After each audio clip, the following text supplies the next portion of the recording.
Good afternoon, students. Today we are starting our second chapter of accountancy, theory base of accounting. Firstly, meaning of accounting. This we had discussed earlier, but again I am repeating this. Accounting is concerned with the recording, classifying and summarizing of financial transactions and interpreting the results thereof.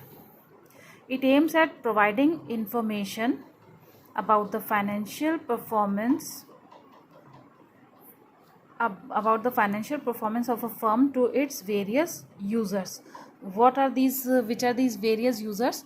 These are owners of the firm, managers, employees, and investors who invest their money in any organization, creditors who supplies goods on credit, suppliers of goods and services, and tax authorities, and help them to in taking important decisions regarding any working of the enterprise. Now in this chapter we are studying about generally accepted accounting principles. Generally accepted accounting principles, these are some principles, or we can say concepts. These are also known as concepts, conventions, postulates, assumptions and modifying principles. Everything which we are acting upon is based on some or other principles or rules. We can say rules. We have to follow some rules in accounting also. So these accounting rules are known as generally accepted accounting principles. Now these rules are termed as basic accounting concepts.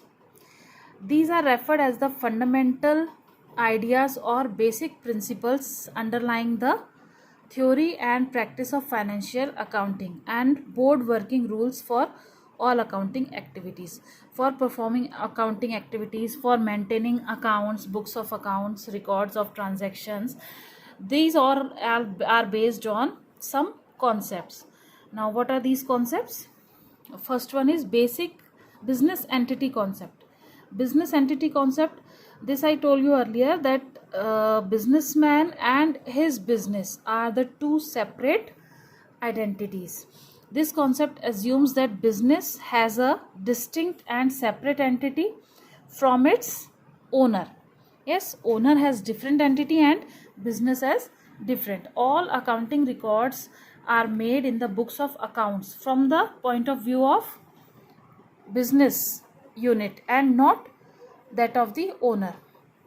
Whatever accounting books are prepared in any enterprise, all are based on business units, and only two accounts are there which are owners accounts, that is capital account and drawings account.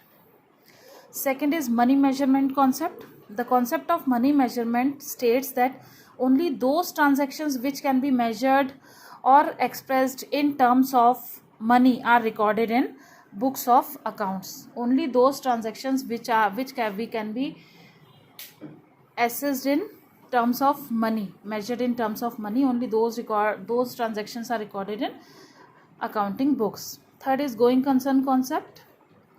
So this concept assumes that the business firm would continue to carry out its operations indefinitely. For indefinitely means for a long period of time. This concept assumes that the business continues for a long period of time. Then accounting period concept. Generally, accounting period means a span of time of 1 year. 1 year time is termed as accounting period. If there is so many years, then preparation of accounting and financial statements becomes a different or difficult task.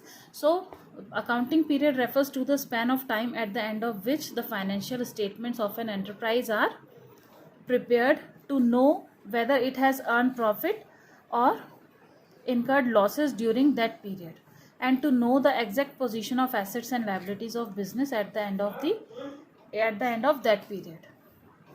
So accounting period is of 1 year only, and at the end of accounting period all accounts are prepared. to know the exact position of the business, whether it earned profit or incurred losses, and to show the exact cost of assets and liabilities of the business. Third is cost. Fifth is cost concept. Cost concept requires that all the assets are recorded in the books of accounts at their purchase price. Purchase price is also known as the cost price, including its cost of acquisition, means cost of acquiring an asset, or expenses incurred in transportation, installation, etc. Whatever the expenses incurred in purchasing of an asset and transportation of an asset and for its installation, all are included in its purchase price, and the assets are shown at the cost price in books of accounts. Then dual aspect concept. It is the foundation of accounting. This concept states that every transaction has a dual effect and should be recorded at two places. In other words, at least two accounts will be involved in recording one transaction. This is known as dual aspect concept, in which one transaction, in every transaction, it has two aspects. Twofold transactions, we can say, twofold or two ways. Every transaction has two ways, that is giving and receiving, giving of goods and services or receiving of goods and services. The next is revenue recognition or realization concept. Realization or revenue concept means the concept requires that the revenue means income of a business, for a business transaction should be recorded in accounting books only when it is realized. Only when the amount of income is realized or received, only then the amount is recorded in the books of accounts.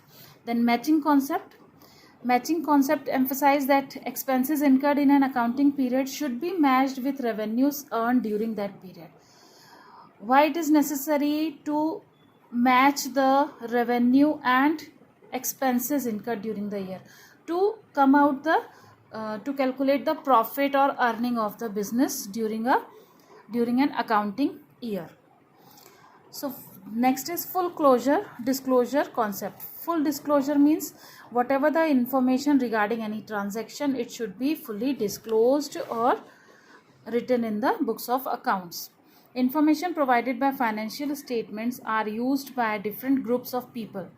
Yes, this I discussed earlier, that the accounting informations are used by different groups of people. Different groups of people means who are the users of accounting information.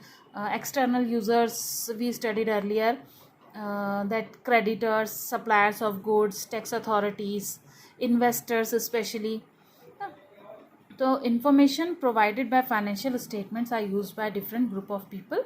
Therefore, this principle requires that all material and relevant facts, all important facts of an enterprise must be fully and completely disclosed in the financial statements. Okay, then consistency concept. The accounting informations provided by the financial statements would be useful in drawing conclusions. All the whatever the financial statements prepared during the year, these are helpful in making some decisions about investing in an enterprise, or for creditors whether the position of business is good or not, so they have to make more credits. Regarding the working of an enterprise, only when it allows comparison over a period of time, comparison of any enterprise, comparison of accounting books or financial statements of a single enterprise for 2 years, previous year and current year, comparison of previous year profits and incomes or expenses with that of current year's expenses, incomes and profits or losses, as well as with other enterprises. We can compare one enterprise position, financial position of one enterprise with other enterprises also, to know the working or improvement of a business unit. Then 11th is conservatism concept. This concept requires that profit should not be recorded until realized. Clear? Profit should not be recorded until realized. If profit amount is realized by the organization, then only it is to be shown in books of accounts. But all losses or expenses are to be provided for in the books of accounts. Whether the loss is incurred or not, all losses are provided or recorded in the books of accounts. It is based on guidance of playing safe. Playing safe means recording losses and not recording profits at the full amount. Materiality concept, 12th is materiality concept. It requires that accounting should focus on material facts, material or important information about transactions. The materiality of a fact depends on its nature and the amount involved. Whether a transaction is required any voucher or any other information regarding any transaction, then it is recorded in books of accounts. Then objectivity concept. This concept requires that accounting transactions should be recorded in an objective manner, free from the bias of accountants and others. This can be possible when each transaction is supported by verifiable documents such as receipts, vouchers, cash memo, etc. When transactions are recorded along with their vouchers, then it will be helpful for the auditor and others to verify the clarity of a transaction. Okay.